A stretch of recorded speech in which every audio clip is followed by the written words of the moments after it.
It's time, y'all. We're closer than ever to the rapture. You got the war in Israel happening right now with all this stuff is prophetic. With Gaza and Hamas basically killing a bunch of people in Israel, bombing Israel like crazy, and releasing horrible terrorist attacks on the general population in Israel. And I want y'all to know that's a strong prophetic warning. Now that I seen that, like it's like my heart dropped. I know, like dang, we closer than ever. We are closer than ever to the great tribulation and the tribulation and Jesus Christ returning, the second coming of Jesus Christ. And I want to say to y'all that don't ignore this stuff. This stuff here is of course, it's war propaganda, but also it could be informative. It's also releasing, it's letting us Christians know that prophecy is being unveiled, and the time is now. If ever, now is the time to get right with Jesus. Personally, I've been having like little frustrations with the Lord, with just things that's been happening in my life, and I feel like now, right now, at all times, I'm definitely unprepared, and I hope I make Rapture, but I don't know. I just don't know. I don't know if my life is pleasing to God right now. And let me fix this. I don't know if my life is pleasing to God right now. And I've been struggling with just mental emotions, man. Just emotions. And the reason I say that is because I know God has control of everything. You know, He's written things down for things to happen in our life. And certain things, happens in your life and you don't have something to blame. So at some point, you get to the point you ask God, like, why? And yeah, a lot of stuff's been happening. And I just want to ask you guys to pray for me. Pray that I get back on trail. That's why I've been making a lot of videos lately. I've been working for one. And also, I've been trying to figure out where I stand with the Lord right now in my life. But I do know this is a strong sign.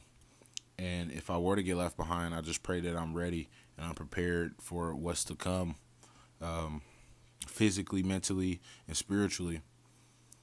But I want you guys to know after the rapture that the Holy Spirit will be withdrawn from the world and it's going to be.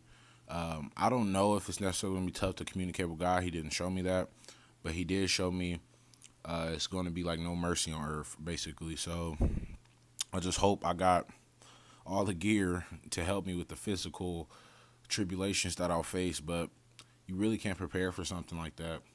But I love everybody that's been commenting, asking me to just talk about this stuff, and I want to go live. I should go live on the topic. We'll see though. We'll see. Um, I just got to figure more things out. With Ashley the Dreamer, I'm doing Ashley.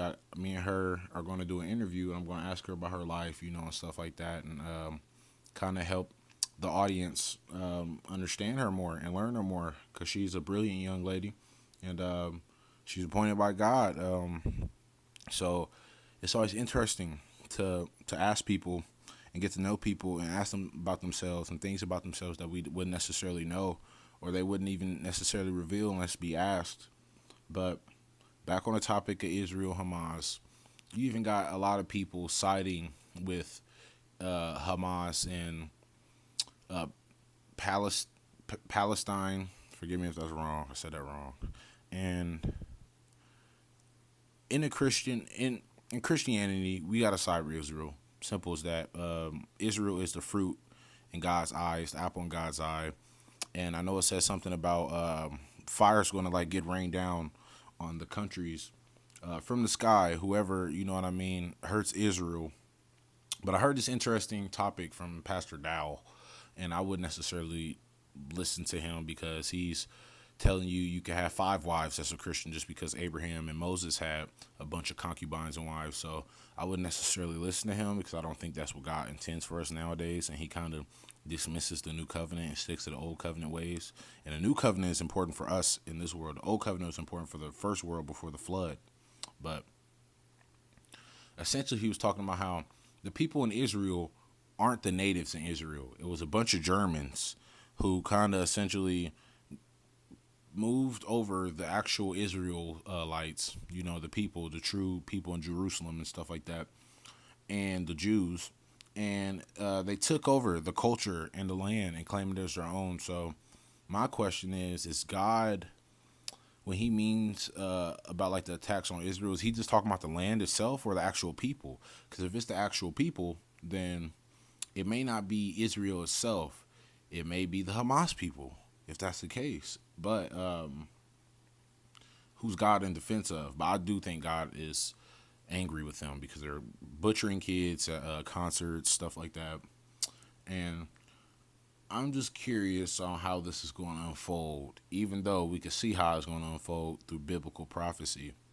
And when you see the prophecy about fire come from the sky, think about it. The men who saw these visions and stuff like that back in the first world in the old days, if they seen a gleaming rocket in the sky, they don't know what that is. So they would classify that maybe it's fire, as an asteroid or something like that. But maybe it could have been a nuke. It could have been who knows what. You know what I mean? It could have been a atomic bomb. It could be missiles. But it's getting wicked. It's getting so wicked. It's wartime. It's wartime, basically. Essentially, it's wartime. And I'm trying my best to prepare for that physically. And I've been slipping spiritually heavy. I don't sugarcoat and hide anything from you guys. I'll let y'all know the truth. That's why I ask for y'all prayers. And uh, let me know how y'all feel about this stuff in the comment section below. Y'all know me. I'm going to respond and talk to y'all about this stuff. And what else was I about to say? Lord help me. Jerusalem.